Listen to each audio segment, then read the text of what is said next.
सबकी संवारते चलना है इस जिंदगी को।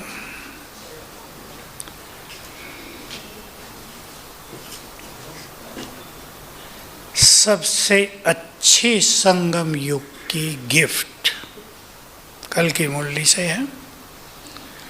संगम युग का सबसे बड़ा वरदान आपको ख्याल नहीं होगा, मैं सुना देता हूँ कि संगम पर स्वयं बाबा भगवान हमें समय पर दुआएं भी देना चाहता है। परिस्थिति आती हैं, कुछ बात होती है, बीमारी होती है, वो हमें दुआएं भी देना चाहता है, मदद भी करना चाहता है, शक्तियां भी देना चाहता है। उसकी ओर से कोई कमी नहीं। क्या चाहिए इन सब के लिए? याद करो कल की मुरली।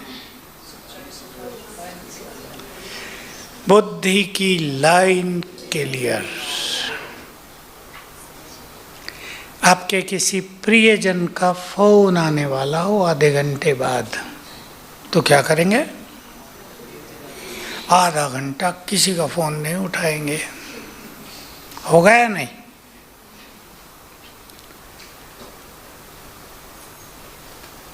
सोच लो। बाबा की दुआएं मिलेंगी, परिस्थितियों में उसकी मदद बहुत मिल जाएगी, कमी नहीं रहेगी। सोचना है, गंभीर बात है। शक्तियां देगा। लेकिन अगर हम अपनी बुद्धि को बिजी रखेंगे, किसमें? व्यर्थ में। बिजी समर्थ में थोड़ा ही होती है। बुद्धि बिजी होती है व्यर्थ में, तो बहुत बड़ा लॉस होगा। जो लोग कहते हैं, बाबा ने भी कहा कल, इसे तो बाबा मदद करता है, मुझे नहीं, इनको ये मिलता है, हमें नहीं। जिम्मेदार कौन है? हम। सोचेंगे। 3 बातों पे आज चर्चा करेंगे। दूसरी बात थी, संबंधों में सफलता चाहिए, सबको चाहिए। आप सेंटर में हैं, घरों में हैं, संबंध तो सब जगह है। टीचर के स्टूडेंट से, आपस में 2-3 बहनें रहती हैं उनके। संबंधों में सफलता, मन में विजय, बोल में मधुरता, ये 3 चीज चाहिए तो कौन से गुण से आ जाएंगे? इजी नेचर, सरल स्वभाव। बहुत अच्छी तरह दोनों बातों पे गौर करेंगे। और मुख्य बात थी 5 स्वरूपों का अभ्यास, जो हमारी एक बहुत सुंदर साधना है। मैं तो ऐसा कहूँगा, संपूर्ण बनने के लिए, संपूर्ण पावन बनने के लिए। आज की मुरली, घर चलना है तो संपूर्ण पावन, उसके बिना जा नहीं सकते। कितनी अच्छी रूह रिहांती परमात्मा की आत्माओं से तो मुझे बुलाते आए, मुक्ति दो। अब मैं आया हूँ तुम्हें घर ले चलने, अर्थात मुक्ति देने, तो पावन बनना होगा। चारों ओर से बुद्धि हटानी होगी, तभी तो जाएंगे। यहीं अटकी होगी बुद्धि तो हमें पकड़े रखेगी, जाने नहीं देगी। इन सब के लिए 5 स्वरूपों का अभ्यास हमारी अति सुंदर साधना है। किया या मुरली सुनी? वाह वाह, क्या अच्छी बात कही बाबा ने, और पूरा हो गया। हमारे वहाँ तो चंद्रिका दीदी ने मुरली सुनाई, उनका विंग चल रहा था। साथ भी प्रैक्टिस कराई, जैसे बाबा ने कराई थी ओम शांति भवन में, मुझे याद है। और काम दिया, कम से कम आज हर घंटे में 1 बार करो। मुझे तो क्लास में ही नशा चढ़ गया, मैंने 30 बार किया, आज भी बहुत कर दिया। उसके अनुभव ही अलौकिक हैं। मन परम आनंद में रहता है। बुद्धि की लाइन क्लियर, व्यर्थ में रुचि नहीं। व्यर्थ में मनुष्य क्यों है?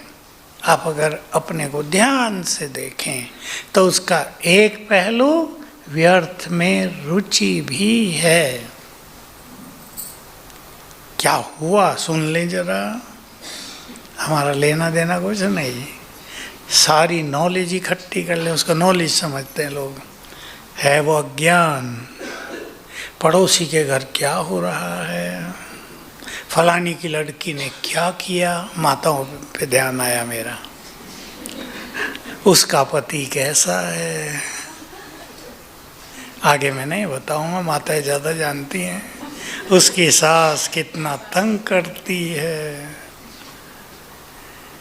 व्यर्थ में रुचि, अगर रुचि न हो तो आधा व्यर्थ तो ऐसे ही समाप्त हो जाए।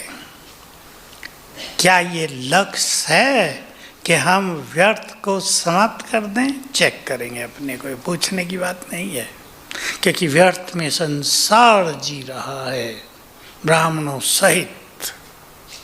95% ब्राह्मण व्यर्थ में हैं। राइट हूँ मैं गलत? इसलिए योगी लाइफ के अनुभव कम हैं। रूटीन है, बैठ के योग लगा लिया, सवेरे उठ गए, लगा नहीं लगा, ठीक है, अमृत वेला हो गया, हुआ या नहीं हुआ वो अलग बात। बहुत लोग योग मुक्त हो गए हैं। अच्छा लगता है शब्द? मैं तो कहता हूँ, बहुतों को बहुत आते हैं मेरे पास, पूछता हूँ, निमित्त आत्माएं कई आती हैं, गीता पाठशाला वाली भी आ जाए, भाई जी सेवा नहीं बढ़ती, 5 ही स्टूडेंट हैं बस सालों से। मैंने पूछा योग कितना है? मुश्किल से घंटा भी नहीं होता होगा। मैं समझ गया 0 ही है, योग मुक्त। मैंने उसको हंसा, योग मुक्त जीवन है।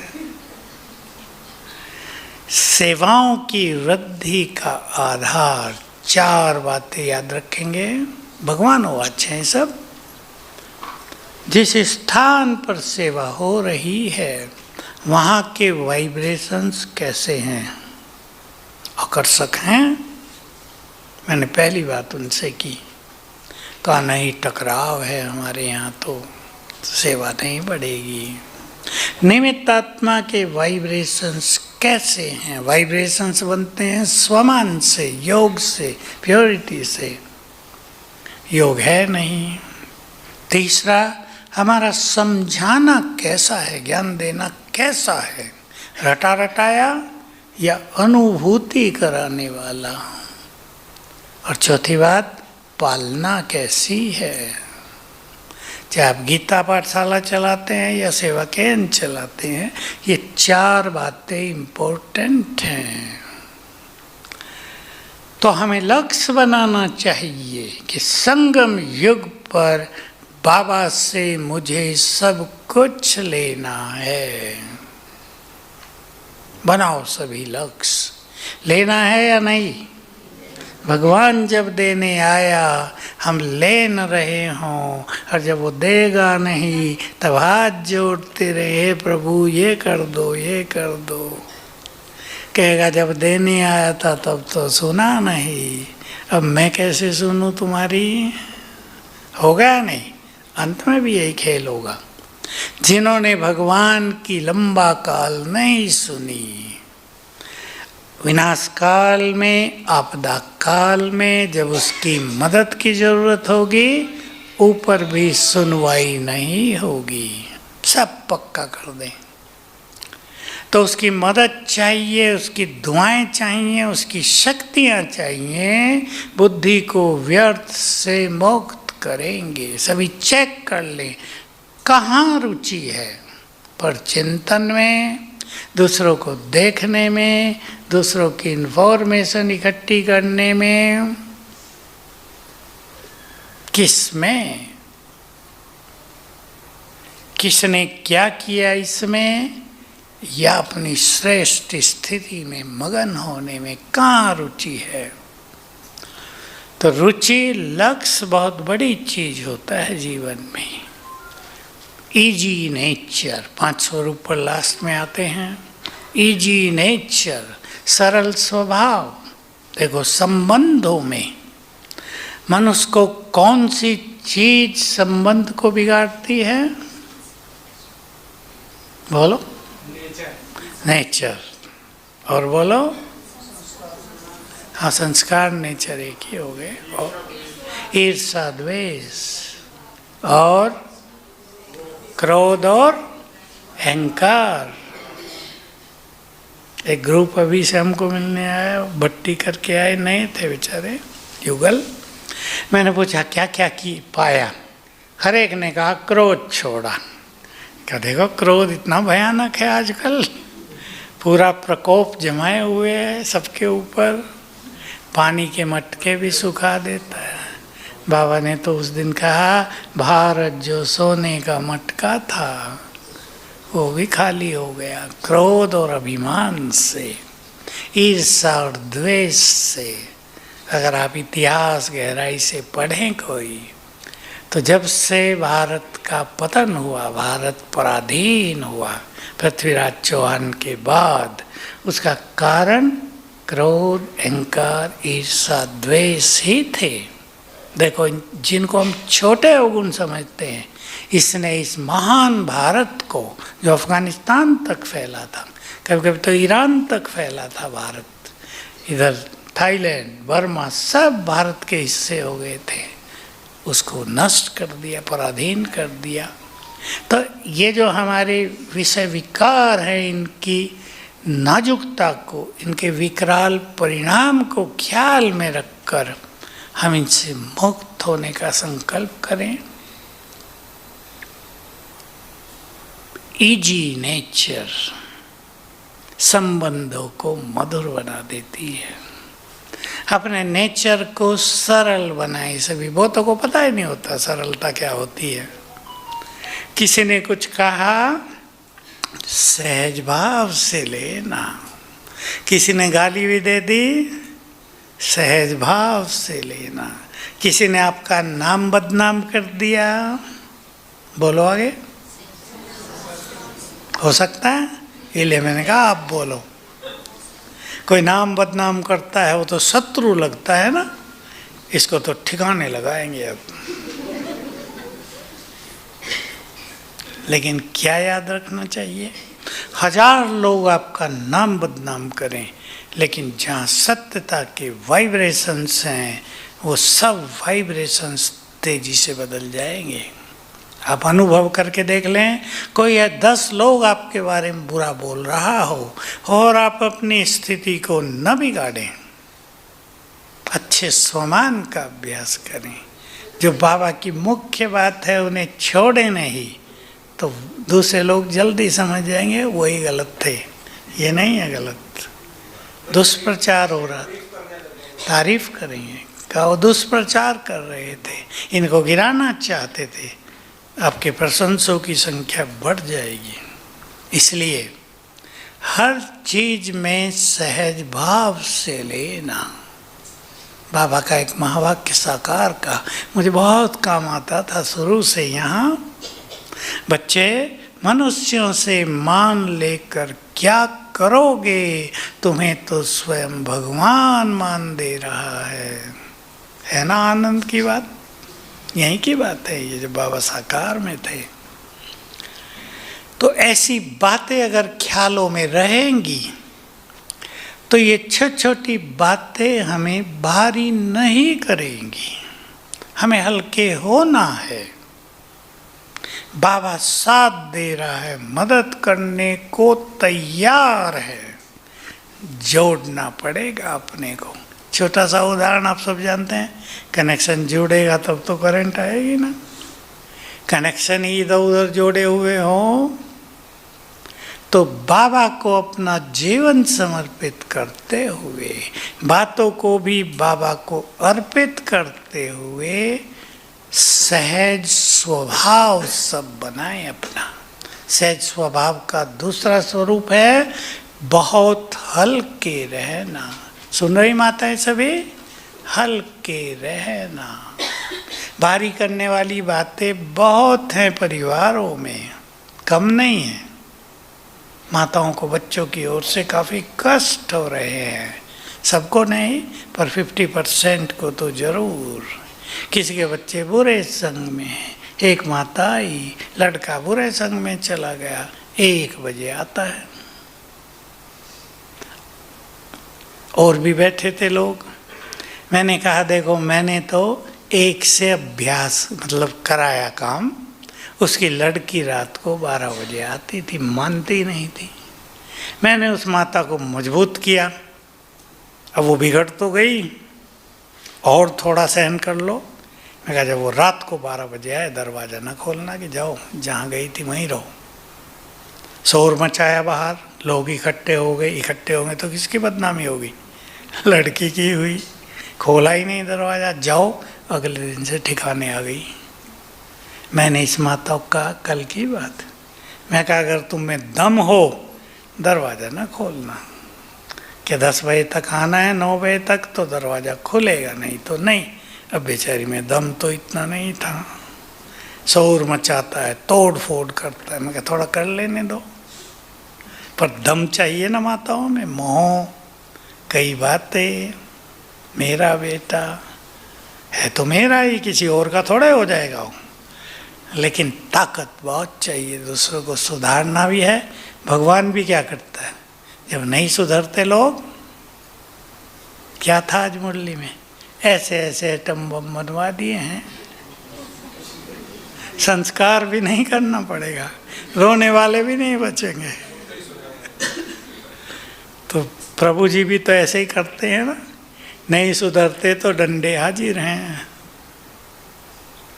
तो समस्याएं तो हैं, लेकिन अगर बाबा से गहराई से जुड़े होंगे तो बाबा की मदद, उसकी टचिंग क्या करना चाहिए, अब बहुत अच्छी होगी। और अगर स्वमान बहुत अच्छा होगा, बोल में पावर रहेगी। सभी सीख लें, बाबा की मुरलियों में सब बहुत आता है।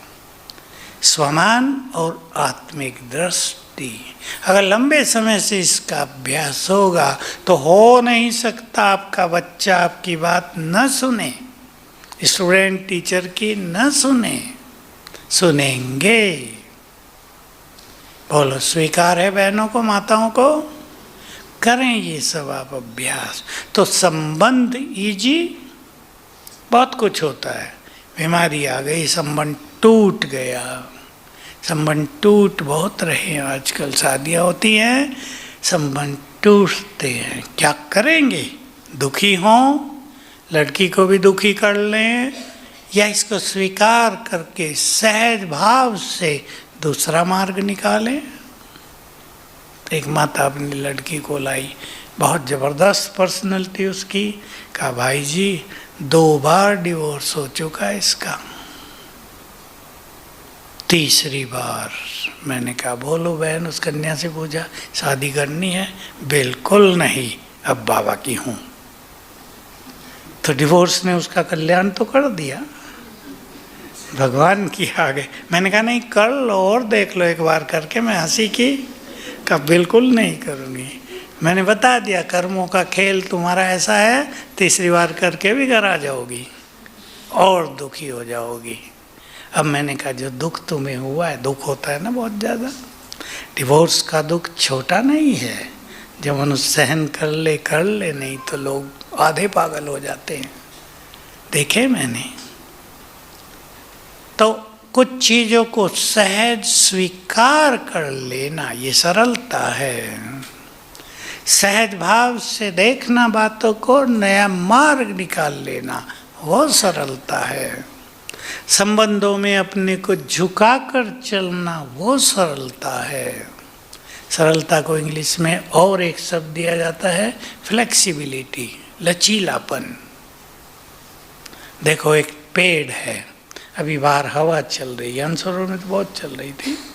जो पेड़ लचीला होगा वो झूलेगा या नहीं, और जो लचीला नहीं होगा वो टूटेगा। हमारा मन, हमारी स्थिति, हमारा जीवन थोड़ा लचीलेपन से भरा हो, फ्लेक्सिबिलिटी। सब कुछ वैसे, सब लोग वैसे नहीं हो सकते जैसे हम चाहते हैं या हो सकते हैं। सब अलग अलग है आत्माएं, संस्कार ही अलग है। कलयुग के अंत में आके तो खेल ही बिगड़ चुका है ना। हमें इसको स्वीकार करके अपने को बाहर निकाल कर उन बातों से, डिस्टर्बेंस से मुक्त रखना है। सोचेंगे सभी, समस्याएं बढ़ती जाती हैं, बढ़ेगी। मुझे लग रहा है इस बार की बारिश भी अति खतरनाक हो सकती है। जैसे गर्मी हुई ना, हुई तो थोड़े ही दिन, पर रुला के गई ना। बेचारे पुलिस वाले मर गए, हज करने यात्री गए वो मर गए, हजारों मर गए, 1500 मर गए हज यात्री पुण्य करने जा रहे। गर्मी का कहर, कितने मर गए लोग। लगता है छोटा विनाश, लेकिन जिनका होता है उनके लिए क्या होता है। हमने तो सुना भाई इतने लोग मर गए गर्मी से, ओम शांति। सकाश भी नहीं देते बहुत लोग तो, लेकिन जिनका होता है उनको तो बड़ा कष्ट होता है ना। ये विनाश के ही सीन है। तो संबंधों में लचीलापन, हल्कापन, बहुत हल्के हो जाओ। खाना जैसे मिले आनंद, हल्का मिले तो भी आनंद, सूखी रोटी मिले तो भी आनंद, या नहीं। ये वैसा ही होना चाहिए जैसा घरों में होता है। जो मिले आनंद, वही चीज ताकत देगी। भोजन अगर आप आनंद से खा रहे हैं, समझ ले इस रहस्य को, तो हल्का भोजन आपको बहुत एनर्जी देगा। और बहुत सुंदर भोजन है जिसको पौष्टिक लोग कहते हैं, लेकिन आपको मन में तनाव है तो भोजन उतनी एनर्जी नहीं देगा। मन में विजय तभी होती है जब मन एकाग्र होता है। विजय का आधार है श्रेष्ठ संकल्प शक्ति का होना। और मन यदि व्यर्थ में रहता है तो संकल्प शक्ति श्रेष्ठ नहीं होती, बचती नहीं। व्यर्थ के प्रभाव में सब कुछ नष्ट हो जाता है। मैं बहुत लोगों को देखता हूँ बाहर, अपने बीके से बाहर, जिन्होंने ब्रह्मचर्य धारण किया है, लेकिन उनके चेहरों पर रौनक नहीं होती। देखे आपने बहुत लोग, संत मुनि सन्यासी देखे होंगे, रौनक नहीं होती। क्यों? योग की शक्ति नहीं होती, खुशी की कोई बात उनके पास नहीं होती। हमें तो रोज खुशी का भंडार मिलता है। उनके पास कोई चिंतन होता है कि शास्त्रों में जो खुश हों वो, जो उन्हें ईश्वरीय नशा चढ़ जाए। नारायणी नशे की लोग बात करते हैं, वो कैसे चढ़े लोगों को, जिन्हें पता ही नहीं हम नारायण समान बन सकते हैं, जिन्हें पता ही नहीं भगवान सामने बैठा है, उनको कैसे खुशी होगी। हमें तो रोज का सवेरा हमारे लिए खुशी का भंडार लेकर आता है या नहीं। तो चेहरों पे चमक रहती है, लेकिन ये चमक तब खत्म हो जाती है जब व्यर्थ बढ़ जाता है। इसलिए इजी नेचर। अब हमें बहुत जरूरत है और जरूरत पड़ेगी साक्षी भाव की। जो कुछ होगा उसे देखना, सकाश देना। मैं ये बात अब क्लासेस में रिपीट करूँगा। साक्षी साथी कौन है और सकाश देना, ये तीन चीजें अब पक्की करके भविष्य के नाजुक समय को पार करना होगा। इसके बिना नहीं कर पाएंगे।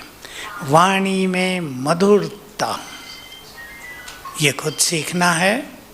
कि हम अपनी वाणी को मधुर रखें या कटाक्ष से भरी हुई, वाणी को मधुर करें या कड़वाहट से भरें। क्यों वाणी बिगड़ती है? क्यों बिगड़ती है वाणी? राज की बात पर आ जाए। जब दूसरों के लिए भावनाएं अच्छी नहीं होती, चेक कर ले, यही कारण है या नहीं?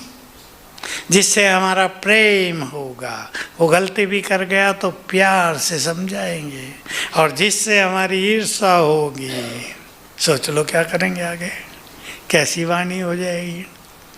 पहले तो यही कहेंगे तुम हो ही ऐसे, खेल वहीं से बिगड़ना शुरू हो गया। अपनी भावनाओं को श्रेष्ठ करेंगे तो वाणी में मधुरता आ जाएगी। बाकी लक्ष्य भी रखें कि हमें बोल में मिठास भरना है, क्योंकि जैसे बोल हम बोलेंगे वैसे ही बोलो ना, सुनेंगे। जैसे बोलेंगे वैसे ही सुनेंगे। अच्छे नहीं बोलेंगे, लोग 2 बार सहन करेंगे, 3 बार, आखिर तो डंडा लेके खड़े ही हो जाएंगे ना। बहुत बोलते हो, अच्छा, 1 की बजाय 10 बोलेंगे फिर।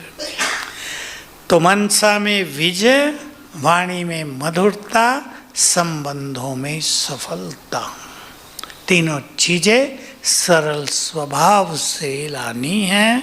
इससे हमारा जीवन बहुत सुखी हो जाएगा। बाबा की मदद चाहिए, सबको चाहिए या नहीं?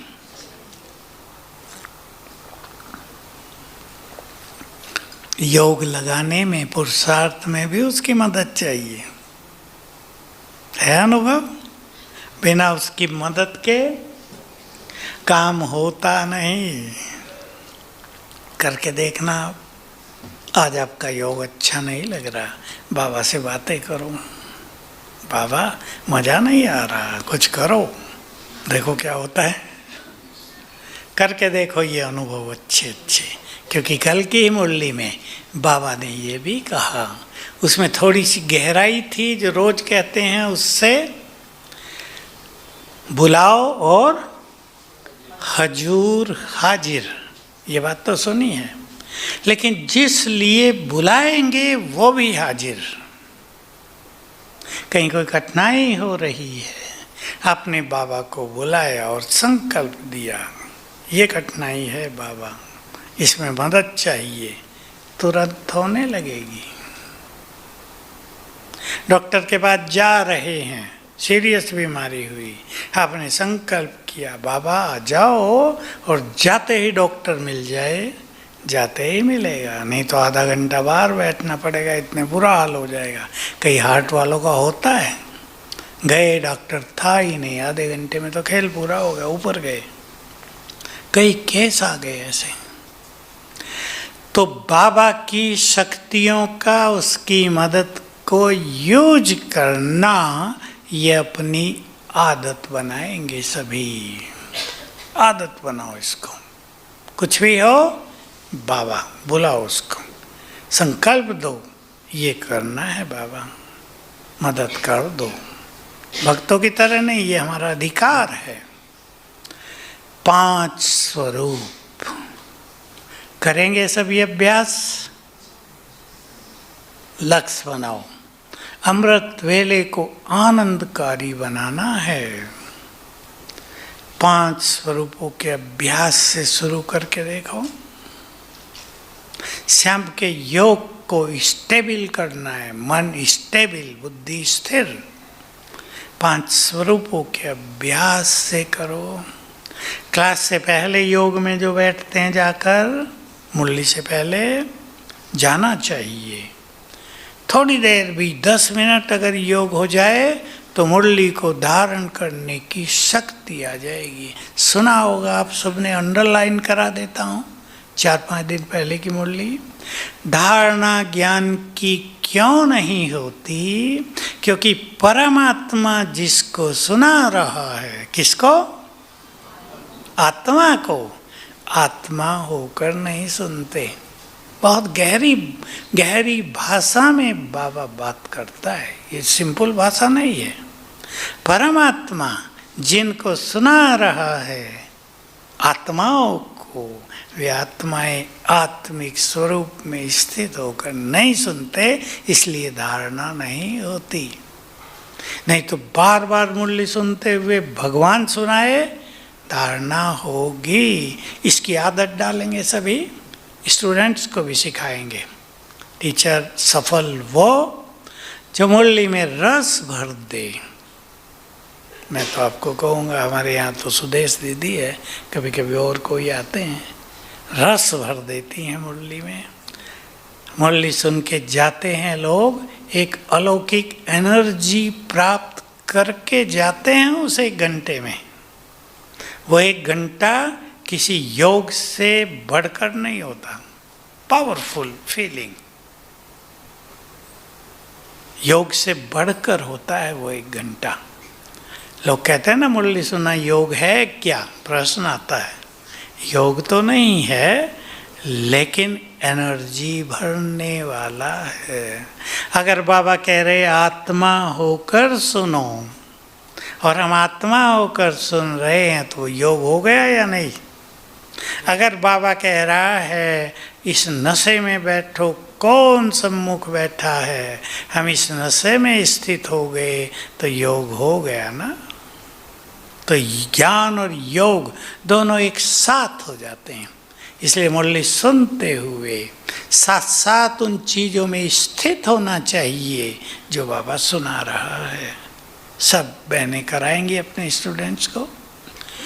5 स्वरूप उठते ही, शुरू में अव्यक्त बाबा की ये बात बहुत चलती थी। आँख खुले तो पहला संकल्प करो, मैं आत्मा परम धाम से इस तन में अवतरित हुई। फेल करो। बाबा प्रैक्टिकल में कराते थे, जैसे मैं परम धाम से ब्रह्मा तन में आया हूँ। चित्र बनाओ, ऊपर से शिव बाबा उतरा, धीरे धीरे नीचे आ रहा है, अपनी लाइट माइट फैलाता हुआ ब्रह्मा तन में आ गया भ्रकुटी में। मैं आत्मा भी परम धाम से उतरी, आ गई भ्रकुटी की कुटिया में। बहुत मजा आएगा। थोड़ा फीलिंग के साथ अभ्यास करेंगे। और सवेरे ये बहुत आवश्यक होता है, परम आवश्यक। सभी समझ लें, ब्रेन को, मन को एक्टिव करना, एक्टिव करना। क्योंकि सो के हम उठे हैं तो ब्रेन भी डल होता है, शांत होता है। उसे एक्टिव करेंगे तो अच्छे अच्छे अभ्यास होंगे। तब मन उन चीज़ों को अनुभव करेगा। अगर ब्रेन डल है, ब्रेन की बात कर रहे हैं हम, मन काम नहीं कर रहा अच्छा, तो योग की अनुभूति सुंदर नहीं होगी। इसलिए बाबा ने क्या कहा, सवेरे उठकर स्वमानों की माला सिमरन करो। तो हर एक के पास 10-12 ऐसे स्वमान होने चाहिए जिसे सवेरे उठकर आप याद कर लें। 3 बार याद कर लो, पहले जस्ट रिपीट कर दो। मैं एक महान आत्मा हूँ, मैं शिव शक्ति हूँ, मैं मास्टर ज्ञान सूर्य हूँ, मैं इस देवी हूँ, मैं परम पवित्र आत्मा हूँ। ऐसे दूसरी बार अनुभूति सहित मैं महान। ठहर जाओ 5 सेकेंड,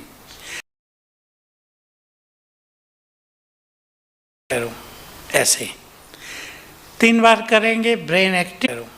ऐसे 3 बार करेंगे, ब्रेन एक्टिव हो जाएगा। फिर 5 स्वरूपों का अभ्यास बहुत सुंदर होगा। और 5 स्वरूपों के अभ्यास के साथ वो चीज़ें